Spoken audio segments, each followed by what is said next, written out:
From the Heritage Foundation in Washington, D.C., I'm Tim Descher, and this is Heritage Explains.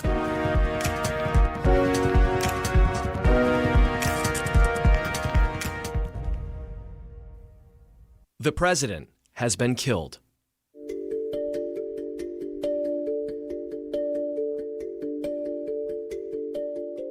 Okay, we're going to begin with breaking news out of Chad, where the army's announced President Idriss Déby has been killed. The army says he was leading soldiers fighting rebels on the front line. Deby had just won re-election and was one of Africa's longest-serving leaders.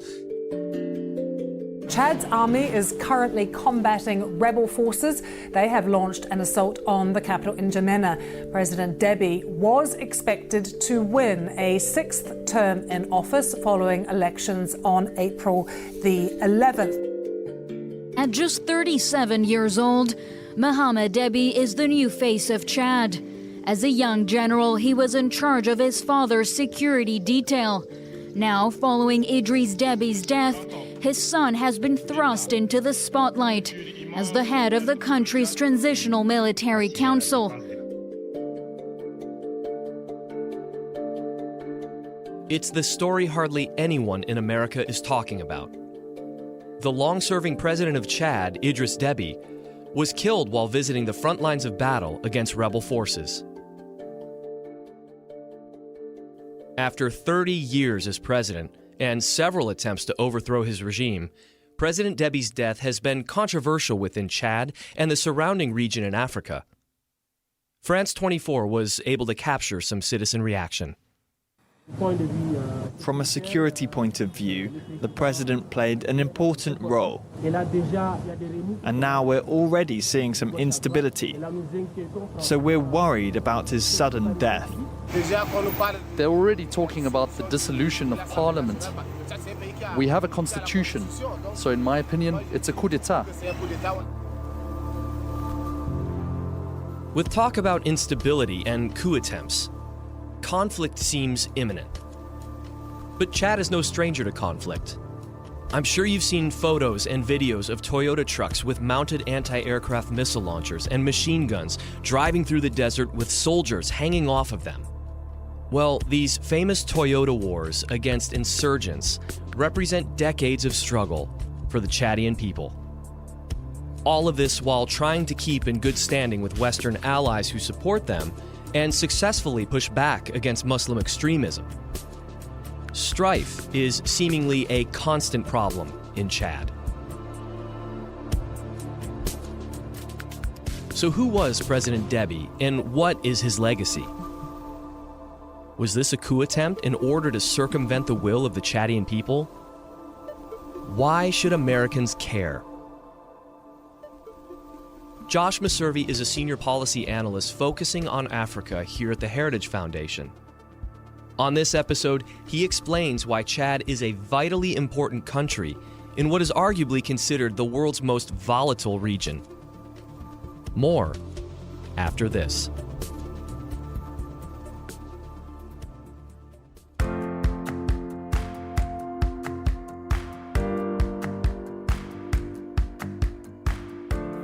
It's because of support from listeners like you that we can continue to produce podcasts like Heritage Explains and SCOTUS 101. And you can help us keep it up by going to www.heritage.org/podcast today to make your tax-deductible gift.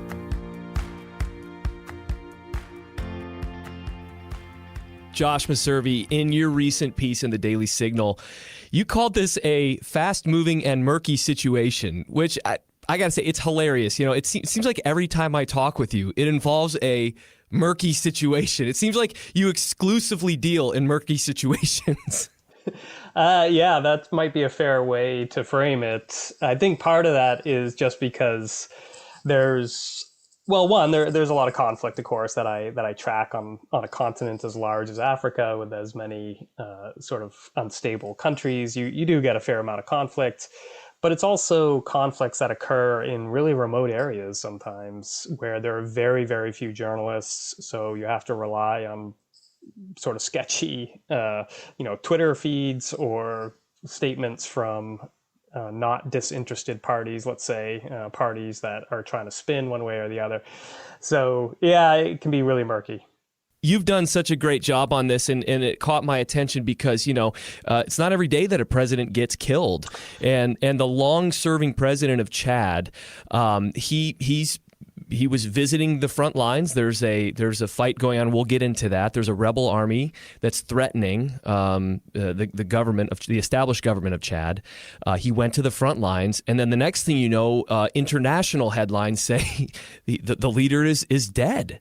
So just catch us up here. Maybe give us before we get into that. Maybe give us a short Wikipedia. We'll call it a Meservepedia intro for Chad for those who have no context. Yeah, I like that. Let's get that copyrighted. We're going to be billionaires here. Yeah, so Chad is a hugely important country. If people can visualize an Africa map, it's sort of smack dab in the middle of what we call the Sahel region, which is where the Saharan desert meets sub-Saharan Africa. It's a large country, former French colony, gained independence 1960. Has had a really tumultuous history ever since. The current the now deceased president, who ruled for 30 years, he himself came to power in a coup and spent much of his tenure fighting off armed challenges and internal coups. So very tumultuous, but really, really important. They have a pretty competent military that, again, resides in a very volatile part of Africa with a lot of terrorism and other sorts of instability. And the Chadian armed forces have been a big part of trying to fight, especially terrorism in that region. So let me just stop you right here, and because again, this is so complex. So Idriss Déby is his name. Yes. He's the former president. He was there for 30 years, and there was a lot that took place before he became the president. I mean, they had a big conflict with Libya, where Libya took some of Chad's land, and Chad was able to get that back from them. He came in, and again, for 30 years. Was it stable during his 30-year tenure? No, it wasn't. It was quite the opposite, frankly. Okay. So Deby is a fascinating leader for many reasons. He led for 30 years, which is a really, really long time, obviously, even by African standards where you get some of these long-serving presidents. And that would suggest that he oversaw some sort of Pacific, peaceful country to last that long, but it's really the opposite. It was a hugely tumultuous 3 decades that he was in power. He was constantly beating back rebel incursions of the type like this latest one. Maybe the most, even as recently as 2019, the French had to intervene to strike a rebel column that was headed towards the capital of N'Djamena. The French have actually intervened on a number of occasions to protect him. And then again, he's had to face down coups and other sorts of internal challenges. So he was an extraordinary survivor. To last for 30 years in that context is really something. Let me ask you this. So and when I was prepping for this, I saw some of these rebel groups claim that they were pro-democracy groups. Now, of course, that sounds, obviously pro-democracy, that sounds great. But as you mentioned, France defended Deby, and many other people in the international community said that, well, he's stability. So is there sort of a trade-off there that we're saying, okay, well, it may not be as pro-democratic as it could be, but at least it's stable. Reconcile that a little bit. Yeah, you've put your finger right on the crux of the eternal dilemma in Africa and other parts of the world, but this seems to happen most frequently in Africa, where you have rulers of the type like Deby who do things that very much violate the United States ideals and principles around things like democracy, human rights, other things. but they are important to American interests. They do perform a valuable service for U.S. interests. So you oftentimes get these colliding American interests, and Chad and Deby is a really good example of that. The argument, yes, oftentimes boils down to, okay, we have this problematic guy who does all these things we dislike, but he brings a certain level of stability and holds things together. And I think that's a legitimate argument to make. Now, it's impossible to prove the counterfactual, right? Because some people will argue, well, these dictatorships are inherently unstable themselves. And I think, and there's some truth to that. They hold things together until they don't, until it all collapses in like a house of cards. And we've seen that many, many times in Africa and elsewhere. So, okay, President Deby is killed. He goes to the front lines. He says, "Hey, troops, I'm here. We're gonna beat these rebels back who are coming down from Libya. Libya's in the north." He gets killed, and then the next thing you know, his son is taking over his position. Can you explain a little bit of what's happening here now that he is dead? Sure. So, yes, his son, 37 years old, 4-star general named Muhammad, has been declared the president of the country and the leader of the armed forces. Did they vote for that? No. Okay. So what happened was, after Deby's death was announced, the military said that there was going to be a transitional military council formed. Of Muhammad would lead it, and he would be the leader of the armed forces, as I said. Now, this is not constitutional. In the Constitution, it says that in this sort of contingency where the president has died in office, the Speaker of Parliament would become head of state until other elections could be held and choose the next head of state. The very thin justification that the military used, and which the French have repeated as a justification, is that the Speaker of Parliament declined to become the head of state. Now, that was probably wise of him, let me say, in this sort of context. I assume he was under quite a bit of pressure from men with the means to make him suffer if he didn't go along. So we have Deby's son is now in charge, and he is going to lead the country for 18 months when supposedly there will be an election. You talk about Chad being a vitally important country in what may be, like you say, Africa, one of the most volatile regions, maybe in the entire world. Yeah. It's a lot going on there. Talk a little bit more about why, as the rebels are saying, "Hey, this is a coup," as a lot of other people from the outside are saying, we have to have stability here. Why is Chad so important in the region? Yeah. So if we can picture an Africa map in our minds here, and you look at just Chad's neighbors, and I say this in the piece, I actually pulled the numbers on this. The neighbor that performs best on the Fund for Peace's Fragile States Index, the most recent one, is Libya, which just emerged from a civil war. There's a very tenuous ceasefire that is keeping the violence largely at bay between the two main combatants, although there's lots of other smaller flare-ups throughout the country where there's no meaningful government presence. That's the country that performs best on that index, okay? And they are 20th most fragile in the world. Wow. So that gives you a sense, right, of the neighborhood that Chad is in. Now, if we broaden that out and think about the Sahel region, which I mentioned at the very beginning here, the Sahel has been the site of the largest increase in terrorist violence in the world over the last several years. Just to give a little bit of context, traditionally there was one active terrorist organization there. That's Al-Qaeda in the Islamic Maghreb, which is a rebranded Algerian terrorist organization. And they've been around for decades in that region. But they were traditionally, as I said, the only one. Now, today, depending on how you count, you could count 9 terrorist organizations in the Sahel.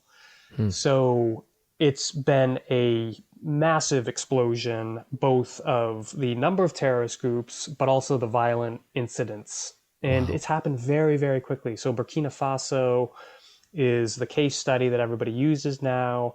Not many years ago, and I mean like 5 years ago, they had virtually no terrorism. Today, they're one of the countries most affected by terrorism in the entire world. Wow. And that happened again in about 5 years. So this is the neighborhood that Chad is in, and these are the sorts of conflicts that Chadian forces are involved in. So they are part of the UN peacekeeping operation in northern Mali, northern central Mali. They are part of the G5 Sahel security group of countries that are also fighting terrorist organizations. They are a member of the multinational joint task force, which is fighting Boko Haram and Islamic State West Africa province in northeast Nigeria. So they are just fighting on many, many fronts against a bunch of very dangerous organizations that the U.S. and the rest of the world really wants to see defeated. How has the Biden administration responded, if they have even? Yeah, it's been muted, I would say, unsurprisingly so. I expect that the administration is struggling a bit, as is everybody, with trying to figure out exactly what's going on here. Because not only do you have the rebel incursion from Libya, it's unclear how close they got to the capital of N'Djamena. It's unclear where they are right now. They've apparently been scattered, potentially. They might be in Niger. They might still be in northern Chad. So there's that element, but then there's the internal element as well. It wasn't just the political opposition that opposed this announcement that Idriss Déby's son was going to be taking leadership. There was also elements of the military that said they did not agree with this move. And that's concerning, right, as well, because in a country like Chad that has a history of coups or attempted coups, where the military really is the kingmaker, it's concerning when you start to see schisms appearing in that sort of institution. So, and that's, that's palace politics. It's incredibly opaque, very, very hard to figure out what are the dynamics, what are the power centers, what are the groups, who are the leaders of the potential groups that are dissatisfied. Because, Idriss's son, he does have support within the military. Now, he was a legit fighter, right? He fought in a number of different conflicts, and he built up some real legitimacy within elements of the military. But he also led the palace guard, the presidential guard, which is essentially a Praetorian guard for Idriss Déby. Sure. And that's a discrete unit. So how far does his legitimacy and credibility extend within the military? How powerful are those who are dissenting to this are all open questions, I think. And they're really important to getting our arms around before we can be really, really confident in, I think, any new policies we might try to adopt. Josh, this is extremely murky, and you're great at murky. So when we come back and we do an update on this, I'm going to expect maybe just a little bit more clarity as the situation develops, but I know you'll be tracking it. So we'll talk with you down the road. Yeah, would love to. And I also hope there will be a little more clarity here before too long. Thanks, Josh. Thank you. And this episode of Heritage Explains is over. But before we go, I just wanted to thank you for hitting that 5-star rating button. Thank you for leaving comments, and thank you for sharing us with your friends, your family, and on your social media sites. That really is the gold standard for us, so it's not lost on us. Thank you once again. Also, don't forget to check out the show notes where we link to all the relevant info in this episode. As always, we can't wait to upload the next episode Sunday at 8 p.m. Eastern Standard Time. We'll catch you then.